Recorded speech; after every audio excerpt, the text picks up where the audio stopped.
अक्रूर जी का हस्तिनापुर जाना।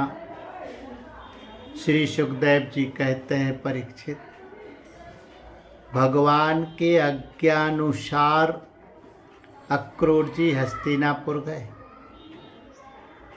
वहाँ की एक एक वस्तु पर पुरुवंशी नरपतियों की अमर कीर्ति की छाप लग रही है।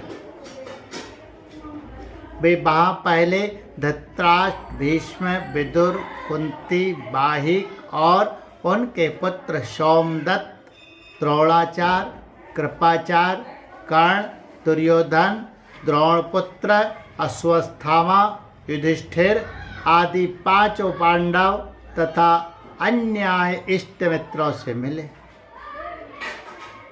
जब गांधीनी नंदन अक्रूर जी सब इष्ट मित्रों और संबंधियों से भली भांति मिल चुके, तब उनसे उन लोगों ने अपने मथुरावासी स्वजन संबंधियों की कुशल क्षेम पूछी। उनका उत्तर देकर अक्रूर जी ने भी हस्तिनापुर वासियों के कुशल मंगल के संबंध में पूछताछ की। परीक्षित, अक्रूर जी ये जानने के लिए कि धृतराष्ट्र पांडवों के साथ कैसा व्यवहार करते हैं, कुछ महीनों तक वहीं रहे।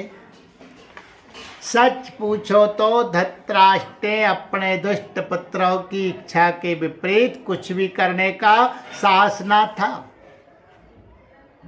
वे शकुनी आदि दुष्टों की सलाह के अनुसार ही काम करते थे। अक्रूर जी को कुंती और विदुर ने ये बतलाया कि धृतराष्ट्र के लड़के दुर्योधन आदि पांडवों के प्रभाव, शास्त्र कौशल, बल, वीरता तथा विनय आदि सद्गुण देख देख कर उनसे जलते रहते। जब वे ये देखते हैं कि प्रजा पांडवों से ही विशेष प्रेम रखती है, तब तो वे और भी चिढ़ जाते हैं और पांडवों का अनिष्ट करने पर उतारू हो जाते हैं। अब तक दुर्योधन आदि धृतराष्ट्र के पुत्रों ने पांडवों पर कोई बार विषदान आदि बहुत से अत्याचार किए हैं और आगे भी बहुत कम करना चाहते हैं।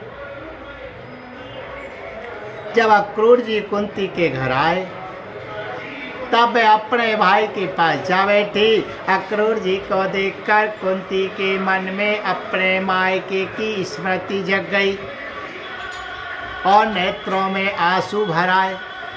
उन्होंने कहा, प्यारे भाई, क्या कभी मेरे माँ बाप, भाई बहन, भतीजे, कुल की स्त्रियां और सखी सहेलियां मेरी याद करती?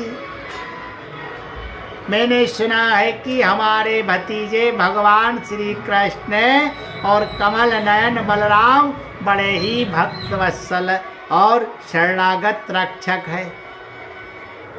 क्या वे कभी अपने इन फुफेरे भाइयों को भी याद करते हैं? मैं शत्रुओं के बीच घिरकर शोकाकुल हो रही हूँ। मेरी वही दशा है जैसे कोई हरिणी भेड़ियों के बीच में पड़ गई हो। मेरे बच्चे बिना बाप के हो गए। क्या हमारे श्री कृष्ण कभी यहाँ आकर मुझको और इन अनाथ बालकों को सांत्वना देंगे? श्री कृष्ण को अपने सामने समझकर कुंती कहने लगी, सच्चिदानंद स्वरूप श्री कृष्ण, तुम महायोगी हो, विश्वात्मा हो और तुम सारे विश्व के जीवन दाता हो। गोविंद, मैं अपने बच्चों के साथ दुख पर दुख भोग रही हूं, तुम्हारी शरण में आई हूं, मेरी रक्षा करो, मेरे बच्चों को बचाओ। मेरे श्री कृष्ण, ये संसार मृत्युमय है और तुम्हारे चरण मोक्ष देने वाले। मैं देखती हूँ कि जो लोग इस संसार से डरे हुए हैं, उनके लिए तुम्हारे चरण कमलों के अतिरिक्त और कोई शरण और कोई सहारा नहीं। श्री कृष्ण, तुम माया के लेस से रहित परम शुद्ध हो, तुम स्वयं पर ब्रह्म परमात्मा हो, समस्त साधनों, योगों और उपायों के स्वामी तथा स्वयं योग भी हो। श्री कृष्ण, मैं तुम्हारी शरण में आई हूं, तुम मेरी रक्षा करो। श्री सुखदेव जी कहते हैं, परीक्षित, तुम्हारी परदादी कुंती इस प्रकार अपने सगे संबंधियों और अंत में जगदीश्वर भगवान श्री कृष्ण को स्मरण करके अत्यंत दुखित हो गई और फपक कर रोने लगी। अक्रूर जी और विदुर जी दोनों सुख और दुख को समान दृष्टि से देखते थे।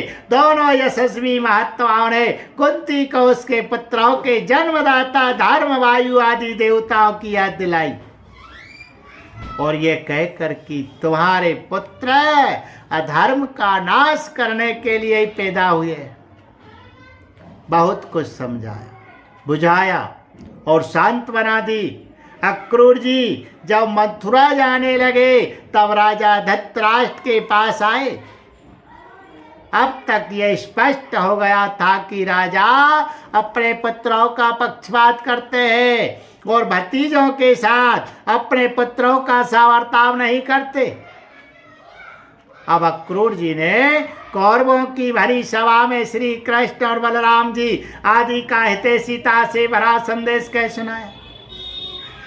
अक्रूर जी ने कहा, महाराज धृतराष्ट्र जी, आप पुरुवंशियों की उज्जवल कीर्ति को और भी बढ़ाइए।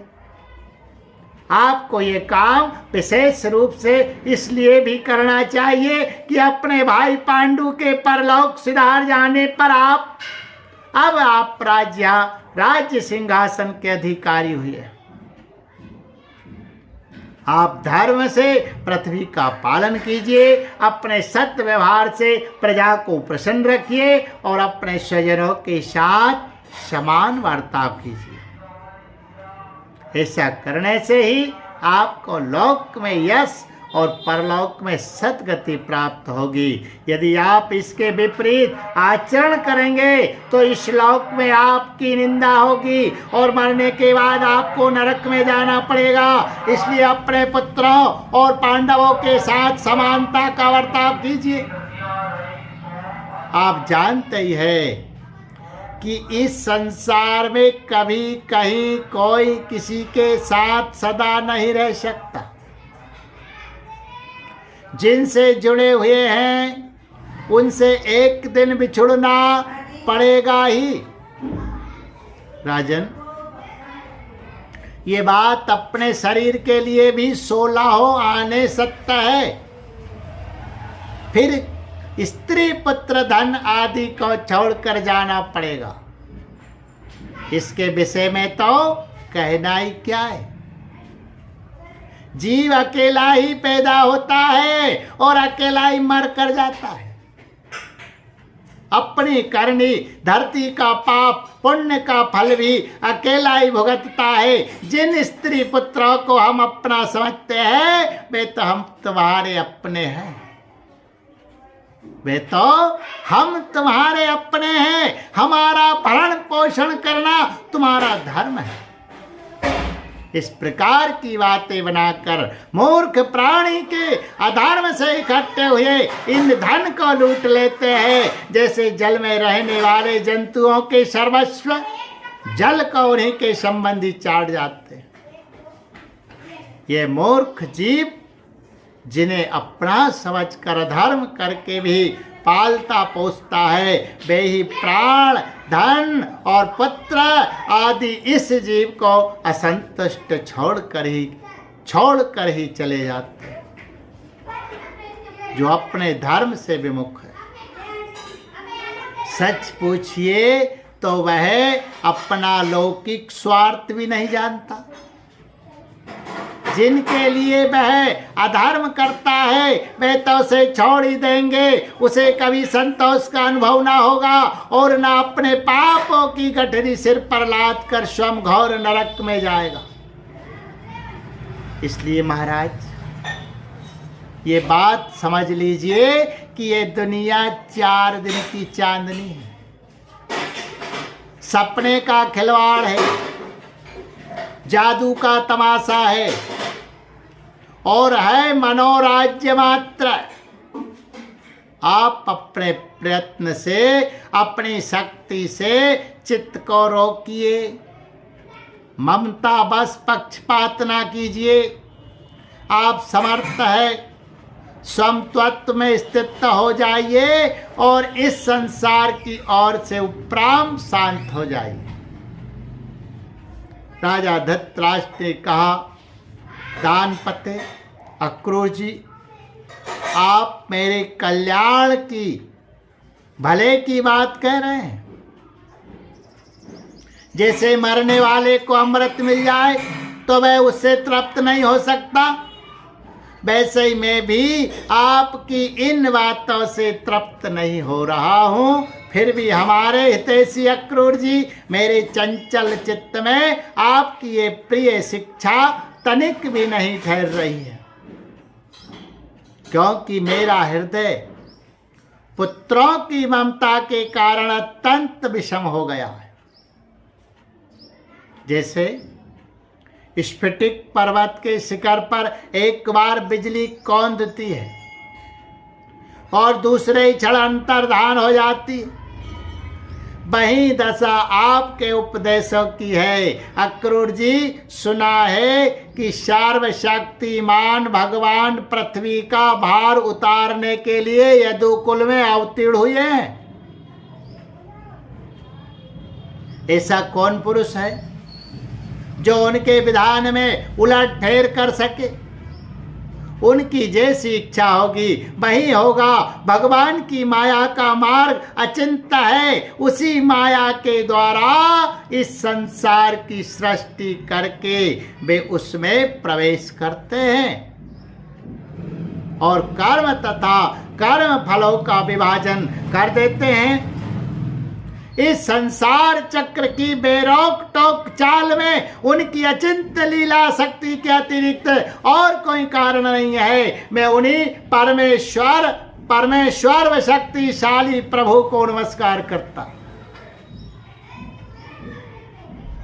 श्री सुखदेव जी कहते हैं, इस प्रकार अक्रूर जी महाराज धृतराष्ट्र का भी प्राय जानकर और कुरुवंशी स्वजन संबंधियों से प्रेम पूर्वक अनुमति लेकर मथुरा लौट आए।